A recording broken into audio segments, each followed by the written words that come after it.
¿Cómo te va, Lucas? Hola, ¿cómo estás, Gustavo? Bueno, proyecciones sobre todo lo que puede llegar a pasar con esta economía totalmente estancada y para colmo con números para atrás. El primer trimestre no había sido malo, porque todavía había algún viento de cola de lo que fue la recuperación de la actividad que vimos a partir del pasado el segundo trimestre del año pasado. Claro, cuando comenzó a aflojar un poco la pandemia. Exactamente, cuando se flexibilizaron un poco las restricciones. Pero, y de hecho, en marzo, cuando uno veía las expectativas del mercado, este relevamiento que hace el Banco Central, se esperaba cierta desaceleración, pero aún en el segundo trimestre ahora de 2021, algún crecimiento de la actividad económica. Esto es comparando segundo trimestre con el primer trimestre. La actualización de esas expectativas que se elaboró a fines del mes pasado y que básicamente habla de ya una consideración de las situaciones más recientes, que es que aumenta mucho el número de casos, que tardan en llegar las vacunas, que tuviste una aceleración inflacionaria que no se detiene en el mes de marzo, ya te marcan que en el segundo trimestre ya tendremos una contracción de actividad en relación al primer trimestre. Claro, y eso proyectado sobre todo para el final del 2021, que pensábamos crecer alrededor de un 5, 5,5, pero habíamos caído un 10, es decir, la recuperación está muy lejos, parece. A ver, comparando el segundo trimestre con el primer trimestre, se espera una caída de 1,5 puntos porcentuales, sí. Claro. Una caída de la actividad intertrimestre, pero claro, muchos dicen, ojo, no vas a hacer la comparación interanual, porque eso sería engañoso, no vas a comparar este segundo trimestre que estamos viviendo ahora con el del año pasado, que tuviste, por ejemplo, la producción de automóviles cero. Claro. O sea que te va a dar, en el sector automotriz, el crecimiento de la actividad va a ser infinito. Claro. O sea, un poco para poner en perspectiva, tengamos cuidado. Es lo que pasa, pasa con las estadísticas. En no mirar los números interanuales, yo por eso hago hincapié en mirar el trimestre en trimestre, mes a mes, para tener una mejor idea de realmente cómo está evolucionando la actividad económica. Lucas, y encima de todo esto, esta pelea por las tarifas que nadie sabe cómo va a desembocar, porque Guzmán se ha ido acompañándolo a Alberto Fernández, pero muy decaído en su prestigio, en su autoridad, en todo, porque Basualdo se ha quedado en definitiva. Fernández dice, no, lo demos por terminado, pero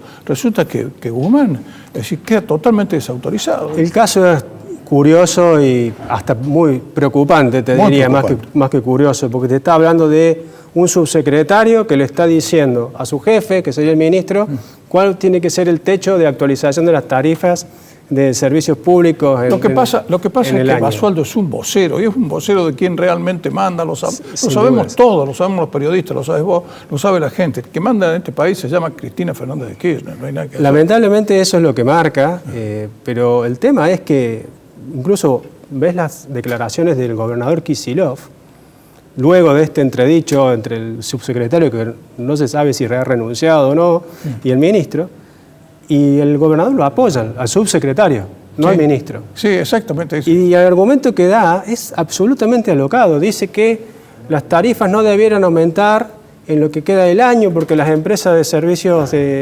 públicos, estas de Buenos Aires, de electricidad y gas, ya tuvieron incrementos muy grandes en la época del gobierno anterior y que tuvieron ganancias muy grandes y que no invirtieron el producto de esas ganancias y que en cambio contribuyeron a la fuga de capitales.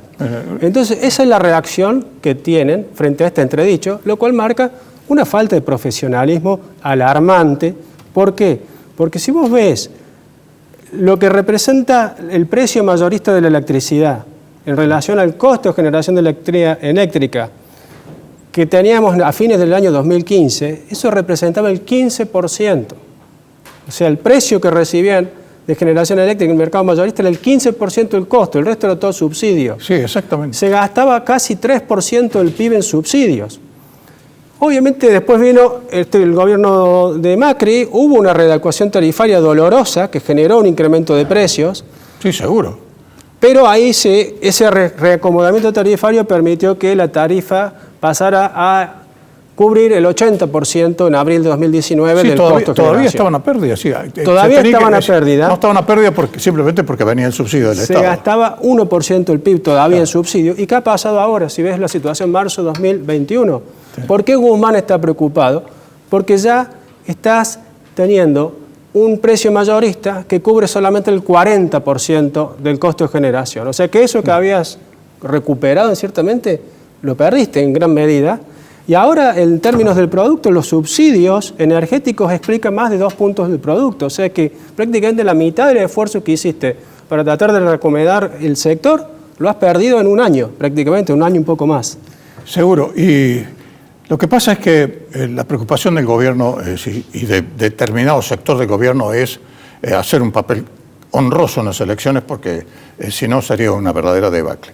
Pero mientras tanto seguimos sin inversiones y sin generar empleo, y seguimos aumentando. Se acaban de disponer otros 250.000 millones de pesos para subsidios, ¿no? Entonces, es decir, el horizonte, si bien estamos en momentos de una profunda recesión y encima hacia atrás, con este panorama uno dice, ¿hacia dónde va este país? Esa es la gran duda, ¿no?